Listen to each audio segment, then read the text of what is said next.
नमस्ते बच्चों। मैं मनीषा गोखले आशीष हिंदी क्लासेस में आप सभी का स्वागत है। आज हम पढ़ने वाले हैं आपकी पाठ्य पुस्तक स्पर्श भाग 2 से गद्य खंड से पहली कहानी बड़े भाई साहब का दूसरा भाग, जिसे लिखा है मुंशी प्रेमचंद जी ने। पहले भाग में हमने जाना कि दो भाई हैं जो हॉस्टल में रहकर पढ़ रहे हैं, जहां बड़े भाई साहब पूरे दिन पढ़ते रहते हैं, फिर भी एक एक क्लास में दो दो तीन तीन साल तक पढ़ते हैं। वहीं छोटा भाई जो है उसका मन बिल्कुल भी पढ़ाई में नहीं लगता है। बड़े भाई साहब की डांट फटकार के कारण वह थोड़ा बहुत पढ़ लेता है। एक बार जब वो खेल कर वापस आया था तो बड़े भाई साहब ने उसे बहुत समझाया कि इस तरह से पढ़ोगे तो तुम सारी लाइफ टाइम इसी क्लास में रह जाओगे। बड़े भाई साहब के डांटने पर वह टाइम टेबल बनाता है, लेकिन फिर से वह टाइम टेबल को फॉलो नहीं कर पाता है और वो हमेशा बड़े भाई साहब से बचता रहता है। तो अब आगे देखते हैं कि कहानी में क्या होता है। इस भाग में आए कठिन शब्दों और मुहावरों के अर्थ मैं यहाँ दे रही हूँ, ताकि इस भाग को पढ़ते समय उसे समझने में आपको आसानी हो। सालाना इम्तिहान हुआ। भाई साहब फेल हो गए, मैं पास हो गया और दर्जे में प्रथम आया। तो जो स्पीकर है वो बता रहा है कि जब एनुअल एग्जाम हुई और उसका रिजल्ट आया तो उसके बड़े भाई साहब फिर से फेल हो गए और वो पास होकर क्लास में फर्स्ट आया। मेरे और उनके बीच में केवल 2 साल का अंतर रह गया और जहाँ वो 3 क्लासेस का डिफरेंस था वो अब 2 क्लासेस का डिफरेंस रह गया। जी मैं आया भाई साहब को आड़े हाथों लूं। आड़े हाथों लेना मतलब कठोर बातें करना। उसके मन में आया कि वो बड़े भाई साहब से कठोर बातें करे, उनसे पूछे कि आपकी वह घोर तपस्या कहाँ गई। मुझे देखिए, मजे से खेलता भी रहा और दर्जे में अव्वल भी हूँ। तो उसको लगा कि मुझे पूछना चाहिए कि आप इतनी एफर्ट कर रहे थे, इतना दिन रात पढ़ते रहते थे, उसका क्या हुआ। आप तो फेल हो गए। मैं तो मजे से खेलता भी था और फिर भी मैं क्लास में फर्स्ट आ गया हूँ। लेकिन वह इतने दुखी और उदास थे कि मुझे उनसे दिली हमदर्दी हुई और उनके घाव पर नमक छिड़कने का विचार ही लज्जास्पद जान पड़ा। पर जो स्पीकर है वो कह रहा है कि उसके बड़े भाई बहुत उदास हो गए थे, बहुत दुखी हो गए थे। ऑब्वियसली जो फेल हो जाता है उसे बहुत दुख होता है और उसमें भी उसका छोटा भाई फर्स्ट आया और वो फेल हो गया। तो उसको उनसे दिली हमदर्दी थी, मतलब उसे भी दुख हो रहा था कि नहीं ये अच्छा नहीं हुआ।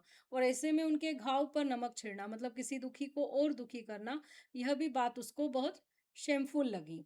हाँ, अब मुझे अपने ऊपर कुछ अभिमान हो गया था, मतलब घमंड हो गया था और आत्मसम्मान भी बढ़ा, मतलब सेल्फ रिस्पेक्ट अब उसमें आ गई थी। भाई साहब का वह रोब मुझ पर ना रहा, मतलब मुझे भाई साहब का वह डर नहीं रहता था। आज़ादी से खेलकूद में शरीक होने लगा। शरीक होना मतलब भाग लेना। दिल मजबूत था। अगर उन्होंने फिर मेरी फजीहत की तो साफ कह दूंगा, आपने अपना खून जलाकर भी कौन सा तीर मार लिया। तो अब वो स्ट्रांग हो गया था। उसे लग रहा था कि अगर वो फिर से उसे इंसल्ट करेंगे या डांटेंगे तो वो क्लियरली उनसे कह देगा कि आपने इतना खून जलाकर, मतलब इतनी मेहनत करके कौन सा बड़ा काम कर लिया। तीर मारना मतलब बड़ा काम करना। मैं तो खेलते कूदते दर्जे में अव्वल आ गया। मैं तो खेल कूद रहा था, इतनी मस्ती कर रहा था, तो भी मैं क्लास में फर्स्ट आ गया। जबान से यह हेकड़ी जताने का साहस ना होने पर भी मेरे रंग ढंग से साफ जाहिर होता था कि भाई साहब का वह आतंक मुझ पर नहीं है। तो भले ही ओरली में नहीं बात करता था, इतनी हिम्मत तब भी स्पीकर में नहीं थी, लेकिन उसके रंग ढंग से, मतलब उसका जो बिहेवियर था उससे यह क्लियर हो गया था कि वह भाई साहब से अब डरता नहीं है। भाई साहब ने इसे भाप लिया। भाप लिया मतलब जान लेना, समझ लेना। उनकी सहज बुद्धि बड़ी तीव्र थी और एक दिन जब मैं भोर का सारा समय गुल्ली डंडे की भेंट करके ठीक भोजन के समय लौटा तो भाई साहब ने मानो तलवार खींच ली। तो राइटर कह रहा है कि भाई साहब जो थे वो बहुत स्मार्ट थे। उनको समझ में आ गया कि राइटर अब उनसे डरता नहीं है और वो गलत काम कर रहा है, वो खेलने कूदने में अपना टाइम वेस्ट कर रहा है। तो उनका जो वो बहुत क्लेवर थे, सहज बुद्धि, मतलब उसका उनका जो माइंड था बहुत शार्प था। इसलिए उन्होंने एक दिन जब वो सुबह से लेकर दोपहर तक गुल्ली डंडा खेलकर लंच टाइम पर वापस लौटा तो भाई साहब ने तलवार खींच ली। तलवार खींच ली मतलब वो उसे डांटने के लिए रेडी हो गए और उस पर टूट पड़े, मतलब उसे डांटने लगे। देखता हूँ इस साल पास हो गए हो और दर्जे में अव्वल आ गए हो तो तुम्हें दिमाग हो गया है। तो भाई साहब कहने लगे कि एक ही क्लास में क्या तुम फर्स्ट आ गए तो तुम अपने आप को बड़े तीस मार खा समझने लगे हो, मतलब तुम्हें घमंड आ गया है। मगर भाईजान, घमंड तो बड़े-बड़े का नहीं रहा। तुम्हारी क्या हस्ती है? मतलब तुम्हारी क्या औकात है? तुम कौन हो? तुम्हारी खुद की कुछ वजूद ही नहीं है, तुम्हारी कोई पर्सनैलिटी नहीं है। बड़े-बड़े लोग जिन्होंने घमंड किया, वो सब बहुत बुरा हाल हुआ, तो तुम कौन हो उसमें? इतिहास में रावण का हाल तो पढ़ा ही होगा, उसके चरित्र से तुमने कौन-सा उपदेश लिया, या यूँ ही पढ़ गए? तो वो जो बड़े भाई साहब हैं, वो छोटे भाई से कहते हैं कि तुमने हिस्ट्री में रावण के बारे में तो पढ़ा ही होगा, तो उसका जो कैरेक्टर है उससे तुमने क्या सीख ली? What did you learn from that lesson? अगर केवल पढ़ने के लिए पढ़ा, एग्ज़ाम में आंसर्स लिखने के लिए, तो वेस्ट है ऐसा पढ़ना। केवल एग्ज़ाम को पास करना ही कोई मतलब नहीं होता है, स्टडी का असली मतलब होता है, मतलब स्टडी का एक्चुअल मीनिंग क्या है कि आपका नॉलेज बढ़े, आपका व्यवहार चेंज हो। जो कुछ पढ़ो उसका अभिप्राय समझो, जो कुछ तुम पढ़ रहे हो उसका मीनिंग समझो। रावण भूमंडल का स्वामी था, ऐसे राजाओं को चक्रवर्ती कहते हैं, मतलब सारी धरती का वो मालिक था। सारे ऐसे जो राजा रहते हैं उनको चक्रवर्ती राजा कहते हैं, कि जिसकी बात पूरा अर्थ के राजा लोग मानते हैं। आजकल अंग्रेजों के राज्य का विस्तार बहुत बड़ा हुआ है, पर इन्हें चक्रवर्ती नहीं कह सकते। तो वो उस समय का जो इंग्लिश ब्रिटिशर्स हमारे ऊपर राज कर रहे थे, उस समय के समय यह कहानी लिखी गई है। तो जो बड़े भाई साहब है वो छोटे भाई को बता रहे हैं कि अभी ब्रिटिशर्स हैं जो कि हमें रूल कर रहे हैं, और उन्होंने अपना राज्य का विस्तार कर लिया, मतलब उन्होंने अपनी स्टेट बढ़ा ली है, लेकिन फिर भी हम इन्हें चक्रवर्ती क्यों नहीं कह सकते? क्योंकि वर्ल्ड में ऐसे बहुत सारे नेशंस हैं जो अंग्रेज़ों का आधिपत्य, मतलब अंग्रेज़ों को अपना राजा एक्सेप्ट नहीं करते हैं, उनकी गुलामी को स्वीकार नहीं करते, बिल्कुल स्वाधीन है, मतलब इंडिपेंडेंट है, वो सारे देश जो हैं स्वतंत्र हैं। रावण चक्रवर्ती राजा था, संसार के सभी महीप उसे कर देते थे, तो मतलब महीप मतलब सारे राजा, जो वर्ल्ड के सारे राजा थे वो रावण को कर देते थे, मतलब टैक्स देते थे। बड़े-बड़े देवता उसकी गुलामी करते थे, मतलब जो-जो गॉड्स हैं वो भी उसके अंडर थे, आग और पानी के देवता भी उसके दास थे। मगर उसका अंत क्या हुआ? पर ऐसे पावरफुल ऐसे बड़े राजा का एंड क्या हुआ? घमंड से उसका नामो निशान मिट गया। मतलब उसका जो घमंड था, उसका जो ग्रीडीनेस था, उसके कारण उसका एंड बहुत ही दुखद हुआ। राम ने उसको मार दिया। कोई उसे एक चुल्लू पानी देने वाला भी ना बचा, मतलब एंड के समय में कोई उसकी मदद करने वाला भी नहीं था। आदमी और जो कुकर्म चाहे करे, पर अभिमान ना करे, इतराए नहीं। अभिमान किया और दीन दुनिया दोनों से गया। तो बड़े भाई साहब उसको समझाते हैं कि अगर एक आदमी में कोई दूसरी बुरे काम किए तो भी चल जाएगा। कुकर्म मतलब बुरे काम। पर उसे क्या नहीं करना चाहिए? घमंड नहीं करना चाहिए। अपने ऊपर इतराना नहीं चाहिए, क्योंकि अगर आप घमंड करोगे तो लोग आपको पसंद नहीं करेंगे, और ऐसे बाद मरने के बाद भी आपका कुछ भला नहीं होगा। शैतान का हाल भी पड़ा ही होगा।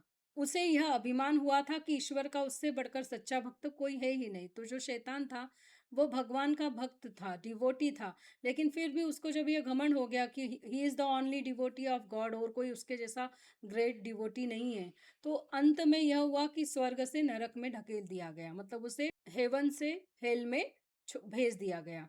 शाहेरूम ने भी एक बार अहंकार किया था, मतलब शाहेरूम नाम का एक राजा था, उसे भी बहुत घमंड हो गया। तो लास्ट में उसकी यह कंडीशन हुई कि वो भीख मांगता था, भिखारी बन गया था, बेघर बन गया था, और इस तरह वो मर गया। तुमने जो अभी केवल एक दर्जा पास किया है और अभी से तुम्हारा सिर फिर गया, तब तो तुम आगे पढ़ चुके। तो बड़े भाई साहब छोटे भाई को समझाते हैं कि तुमने केवल एक क्लास पास की है और तुम्हारा अभी से सिर फिर गया है, मतलब तुम्हें इतना घमंड हो गया है, इतना अहंकार हो गया, तो तुम आगे कैसे पढ़ पाओगे? यह समझ लो कि तुम अपनी मेहनत से नहीं पास हुए, अंधे के हाथ बटेर लगी, मतलब बाय चांस तुम पास हुए हो और नंबर वन आए हो। मगर बटेर केवल एक बार हाथ लगती है, बार बार नहीं लग सकती। मतलब ये जो बाय चांस जो होता है, बाय लक होता है, यह बार बार नहीं होता, ये एक बार ही होता है। मतलब कि अंधे के हाथ बटेर लगना का मीनिंग होता है कि कोई अयोग्य व्यक्ति है, मतलब जो कैपेबल नहीं है, उसे कोई बड़ी चीज मिल जाए। तो वैसे ही बड़े भाई साहब उसको समझा रहे हो कि तुम इतने नॉलेजेबल नहीं हो, पर फिर भी तुम अगर क्लास में नंबर वन आ गए हो तो इसको अपना गुड लक समझो, इसको अपनी कैपेबिलिटी मत मानो। अभी तुम्हें और पढ़ाई करने की ज़रूरत है। कभी कभी गुल्ली डंडे में भी अंधा चोट निशाना लग जाता है, मतलब लक बाय चांस आपके निशाने सही लग सकते हैं। इससे कोई सफल खिलाड़ी नहीं हो सकता। इसका मतलब ये नहीं कि तुम एक्सपर्ट हो गए हो या ग्रेट स्पोर्ट्समैन बन गए हो। सफल खिलाड़ी वह है जिसका कोई भी निशाना खाली नहीं जाए। तो एक ग्रेट स्पोर्ट्समैन किसे कहेंगे? जिसका हर निशाना एम पर लगे। मेरे फेल होने पर मत जाओ, मेरे दर्जे में आओगे तो दांतों पसीना आ जाएगा जब अलजबरा और ज्योमेट्री के लोहे के चने चबाने पड़ेंगे और इंग्लिस्तान का इतिहास पढ़ना पड़ेगा। तो जो बड़े भाई साहब है वो स्पीकर को समझाते हैं कि मेरी क्लास तुम्हारी क्लास से बहुत बड़ी है, तो इसलिए मेरे फेल होने से तुम अपने आप को बहुत महान मत समझो। अगर तुम मेरे दर्जे में मेरी क्लास में आओगे तो तुम्हें दांतों पसीना आ जाएगा, मतलब तुम घबरा जाओगे।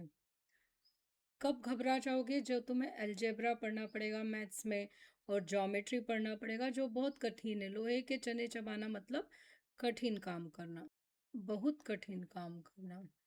तो और साथ ही साथ तुम्हें इंग्लिस्तान मतलब ब्रिटिशर्स का की जो हिस्ट्री है उसे पढ़ना पड़ेगा। बादशाहों के नाम याद रखना आसान नहीं। 8 हेनरी हो गुजरे हैं। कौन सा कांड किस हेनरी के समय में हुआ, क्या यह याद कर लेना आसान समझते हो? तो वो बड़े भाई साहब उसको बताते हैं कि जो ब्रिटिशर्स की हिस्ट्री है उसमें राजाओं के जो किंग्स थे उनके नाम याद रखना बहुत डिफिकल्ट है, क्योंकि एक ही नाम के बहुत सारे किंग्स हैं। 8 हेनरी मतलब Henry first, Henry second, Henry third, Henry fourth, इस तरह से नाम है उनके। कौन सा कांड किस हेनरी के समय में हुआ, क्या यह याद कर लेना आसान समझते हैं? मतलब कौन सी घटना किस हेनरी के समय में हुई है या किस राजा के कार्यकाल में हुई है, किस किंग के टाइम में हुई है, ये याद करना बहुत मुश्किल हो जाता है। हेनरी सातवें की जगह हेनरी आठवां लिख दिया, मतलब हेनरी सेवन्थ की जगह अगर हेनरी एट लिख दिया जाए तो सब नंबर गायब, मतलब आपके जितने भी मार्क्स है वो सब गायब हो जाते हैं, क्योंकि आंसर गलत हो जाता है। सफा चट बिल्कुल साफ पर सिफर भी ना मिलेगा, सिफर भी मतलब 0 मार्क भी नहीं मिलते, सीधे आंसर रॉन्ग ही लिखा जाता है। हो किस ख्याल में? दर्जनों तो जेम्स हुए हैं, दर्जनों विलियम, कोड़ियों चार्ल्स, मतलब 12 से ज़्यादा जेम्स, 12 से ज़्यादा विलियम से और ढेर सारे चार्ल्स हैं। दिमाग चक्कर खाने लगता है, मतलब समझ में नहीं आता है, हम कंफ्यूज हो जाते हैं। आंधी रोग हो जाता है, घबराहट होती है। इन अभागों को नाम भी ना जुड़ते थे, एक ही नाम के पीछे दो यम, सोयम, चारुम, पंचुम लगाते चले गए। मुझसे पूछते तो 10 लाख नाम बता देता। तो यहाँ पर जो बड़े भाई है वो कह रहे हैं कि इतनी परेशानी होती है, ऐसा लगता है कि इन बेचारों को, अभागे मतलब बेचारे, बेचारे कौन? ये ब्रिटिशर्स, इन्हें क्या इतने सारे नाम नहीं मालूम जो एक ही नाम से, नाम के आगे दो या मतलब सेकंड, थर्ड, फोर्थ, फिफ्थ लगाकर ये लोग नए नाम रखते गए। वो व्यंग्यात्मक शैली में, सरकास्टिक वे में बोल रहे हैं कि अगर मुझसे पूछ लेते तो मैंने 10 लाख नेम्स नए नए बता देता। और ज्योमेट्री तो बस खुदा ही पना, और ज्योमेट्री तो इतनी डिफिकल्ट है कि ऐसा लगता है भगवान ही हमारी हेल्प कर सकता है। अ ब ज की जगह अ ज ब लिख दिया और सारे नंबर कट गए। मतलब जब हमको किसी ट्रायंगल का नेम लिखना है और अगर हमने अ ब ज की जगह उसका नाम अ ज ब लिख दिया, मतलब ए बी सी की जगह ए सी बी लिख दिया, तो सारे मार्क्स कट हो जाते हैं। कोई इन निर्दयी मुमतहीनों से नहीं पूछता कि आखिर अ ब ज और अ ज ब में क्या फ़र्क है। मतलब अगर हमने उस ट्रायंगल का नाम ए बी सी की जगह ए सी बी लिख दिया तो उसमें क्या अंतर है, यह कोई इन एग्जामिनर से, मुमतहीनों मतलब एग्जामिनर या परीक्षक जो आपकी आंसर शीट को जांचते हैं, उनसे क्यों नहीं पूछता कि इसमें क्या फर्क पड़ जाएगा अगर ऐसा भी लिख दिया तो। और व्यर्थ की बात के लिए क्यों छात्रों का खून करते हो, मतलब बेकार की इस बात के लिए क्यों बच्चों के साथ गलत करते हो। दाल भात रोटी खाई या भात दाल रोटी खाई, इसमें क्या रखा है? मगर इन परीक्षकों को क्या परवाह, वह तो वही देखते हैं जो पुस्तक में लिखा है। चाहते हैं कि लड़के अक्षर अक्षर रट डालें, और इसी रटंत का नाम शिक्षा रख छोड़ा है। तो यहाँ पर जो बड़े भाई साहब है वो बोल रहे हैं कि अगर हम कहते हैं कि दाल रोटी मतलब सब्जी रोटी, दाल चावल, दाल भात रोटी मतलब दाल चावल और रोटी खाई, या हम बोल दें चावल दाल रोटी खाई, तो उससे कुछ फ़र्क नहीं पड़ता है। वैसे ही अगर हमने उनके जो ए बी सी है उसको बी सी ए भी लिख दिया तो क्या फ़र्क पड़ जाना चाहिए। मगर इन परीक्षकों को इनसे कुछ लेना देना नहीं है, उन्हें बस यही चाहिए कि किताब में जो कुछ लिखा है एज इट इज़ बच्चे मगअप करके, मतलब याद करके एज इट इज़ एग्जाम में लिख दे। और इस रटंत विद्या को, मतलब इस रटी रटी हुई बात को वो शिक्षा कह रहे हैं, नॉलेज कह रहे हैं। जो बड़े भाई साहब वो कहते हैं कि ये बेसिर पैर की, मतलब बेकार की बातों को पढ़ने से कोई भी फायदा नहीं है। इस रेखा पर वह लंब गिरा दो तो आधार लंब से दुगुना होगा। पूछिए इससे प्रयोजन क्या? मतलब अगर मैथ्स में हम परपेंडिकुलर लाइन के बारे में पढ़ते हैं और जिससे कि जो बेस है वो लंब से डबल हो जाएगा, तो इन सब चीज़ों का यूज़ क्या है? दुगुना नहीं चौगुना हो जाए या आधा ही रहे मेरी बला से, लेकिन परीक्षा में पास होना है तो यह सब खुरापात याद करनी होगी। मतलब डबल हो जाए या ट्रिपल हो जाए या हाफ ही रह जाए, इससे हमें क्या फ़ायदा है? मतलब डे टू डे लाइफ में इन सब चीज़ों का यूज़ कहाँ होता है? लेकिन चूंकि परीक्षा में हमें पास होना है, एग्ज़ाम क्लियर करना है, इसलिए ये सब बेकार की बातें हमें याद करनी पड़ेंगी। कह दिया, समय की पाबंदी पर एक निबंध लिखो जो 4 पन्नों से कम ना हो। तो ऐसे ही जो लिटरेचर होता है उसमें भी दिया जाता है कि समय की पाबंदी मतलब समय नियमन, टाइम मैनेजमेंट पर एक ऐसे लिखना है, निबंध लिखना है जो 4 पेजेस का कम से कम मिनिमम होना चाहिए। अब आप कॉपी सामने खोले, कलम हाथ में लिए, उसके नाम को रोइए। कौन नहीं जानता कि समय की पाबंदी बहुत अच्छी बात है। इससे आदमी के जीवन में संयम आ जाता है, दूसरों का उस पर स्नेह होने लगता है और उसके कारोबार में उन्नति होती है। लेकिन इस जरा सी बात पर 4 पन्ने कैसे लिखें? तो यहाँ पर बड़े भाई साहब उसको बोलते हैं कि जो क्रिएटिव राइटिंग के टॉपिक होते हैं वो भी इतने टफ होते हैं कि उनके ऊपर बहुत ज़्यादा लिखा नहीं जा सकता है। जैसे कि टाइम मैनेजमेंट, वो बोल रहे हैं कि इस पर क्या लिखना है? टाइम मैनेजमेंट बहुत अच्छी बात है और इससे इंसान की लाइफ में संयम आता है। व्यक्ति टाइम टू टाइम काम करता है, अनुशासन आता है उसके जीवन में। इससे आदमी के जीवन में डिसिप्लिन आता है। दूसरे उससे बहुत प्यार करने लगते हैं, खुश रहते हैं क्योंकि वो हर काम टाइम से करता है। उसका जो कारोबार बिजनेस है उसमें भी उसकी प्रोग्रेस होती है। लेकिन इस छोटी सी बात को हम इतना बढ़ा चढ़ाकर 4 पेजेस में लिखने से क्या यूज़ है? जो बात एक वाक्य में कही जा सके उसे 4 पन्नों में लिखने की ज़रूरत, मैं तो इसे हिमाकत कहता हूँ। तो मतलब ये इतनी सिंपल सी बात है जिसे हम 1 और 2 सेंटेंस में लिख सकते हैं, उसके लिए 4 पेजेस लिखने की क्या ज़रूरत है? इसको तो मैं फालतू की हिम्मत बोलता हूँ। यह तो समय की किफ़ायत नहीं बल्कि उसका दुरुपयोग है कि व्यर्थ में किसी बात को ठूँस दिया जाए। तो बड़े भाई साहब कहते हैं कि इससे समय की बचत नहीं हो रही है। किफ़ायत मतलब बचत, बल्कि उसका दुरुपयोग गलत यूज़ हो रहा है और बेकार किसी बात को बढ़ा चढ़ा के लिखना कोई मतलब नहीं है। हम चाहते हैं आदमी को जो कुछ कहना हो चटपट कह दे और अपनी राह ले। मतलब व्यक्ति को अगर किसी बात पे कुछ कहना भी हो तो फटाफट कहकर वो अपना दूसरा काम करे। लेकिन नहीं, आपको 4 पन्ने रंगने होंगे, मतलब 4 पेजेस तो आपको लिखने पड़ेंगे। यहाँ रंगने पड़ेंगे मतलब लिखना पड़ेंगे, चाहे जैसे लिखिए। और पन्ने भी पूरे फुल स्केप आकार के, मतलब A4 साइज के पेजेस नहीं रहेंगे, वो फुल स्केप साइज के पेजेस रहेंगे और उन 4 पेजेस आपको लिखना पड़ेगा। तो यह छात्रों पर अत्याचार नहीं तो और क्या है? अनर्थ तो यह है कि कहा जाता है संक्षेप में लिखो। समय की पाबंदी पर संक्षेप में एक निबंध लिखो जो 4 पन्नों से कम ना हो। ठीक, संक्षेप में तो 4 पन्ने हुए, नहीं शायद 100-200 पन्ने लिखवाते। तो यहाँ पर बड़े भाई साहब जो उसमें विरोधाभास है, कॉन्ट्राडिक्शन है, उसके बारे में बात कर रहे हैं कि इस तरह से बच्चों से 4-4 पेजेस बड़ा ऐसे लिखवाना, वो भी ऐसे टॉपिक पर जिसमें कि बहुत ज़्यादा लिखने को नहीं है, बल्कि वो तो आपके बिहेवियरल चेंजेस के लिए वह टॉपिक है। तो यह बच्चों के ऊपर जाती होती है, अत्याचार होता है। ऊपर से कहा जाता है कि संक्षेप में लिखो, संक्षेप में मतलब शॉर्ट में लिखो। और संक्षेप में निबंध लिखना है, ये इधर बोल रहे हैं शॉर्ट में लिखो, पर 4 पेजेस से कम भी नहीं होना चाहिए। तो है ना ये कॉन्ट्राडिक्टरी? राइट। अब बड़े भाई साहब कह रहे हैं कि वो तो शॉर्ट में है इसलिए 4 पन्ने बोला है। अगर उन्हें अच्छे से डिस्क्राइब करके लिखने को बोलते तो शायद 100-200 पन्ने, मतलब 100-200 पेजेस लिखवाते। तेज भी दौड़िए और धीरे धीरे भी, मतलब फास्ट भी दौड़ना है आपको, जल्दी से ज़्यादा भी लिखना है और कम भी लिखना है।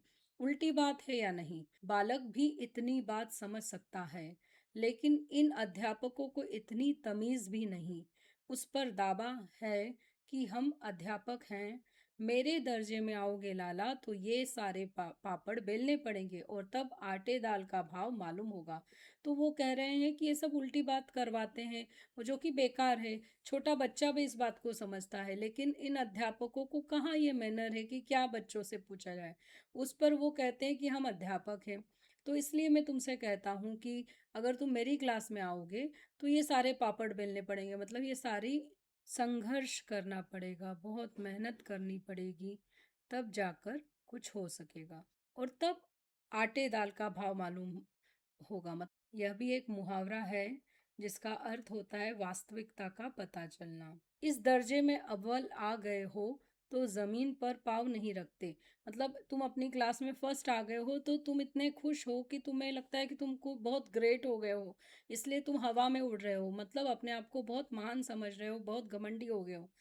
इसलिए मेरा कहना मानिए, लाख फेल हो गया हूँ लेकिन तुमसे बड़ा हूँ। संसार का मुझे तुमसे कहीं ज्यादा अनुभव है।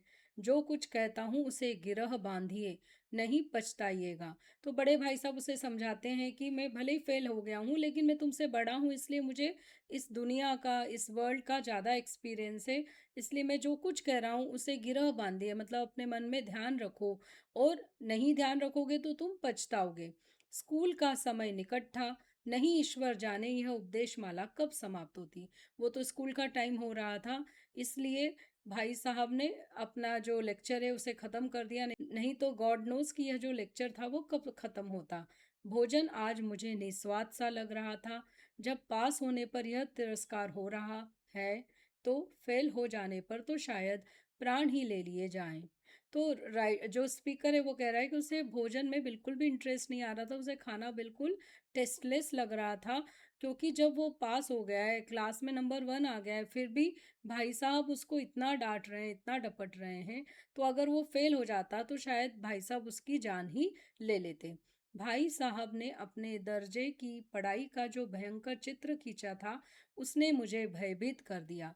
स्कूल छोड़कर घर नहीं भागा, यही ताज्जुब है। लेकिन इतने तिरस्कार पर भी पुस्तकों में मेरी अरुचि ज्यों की त्यों बनी रही।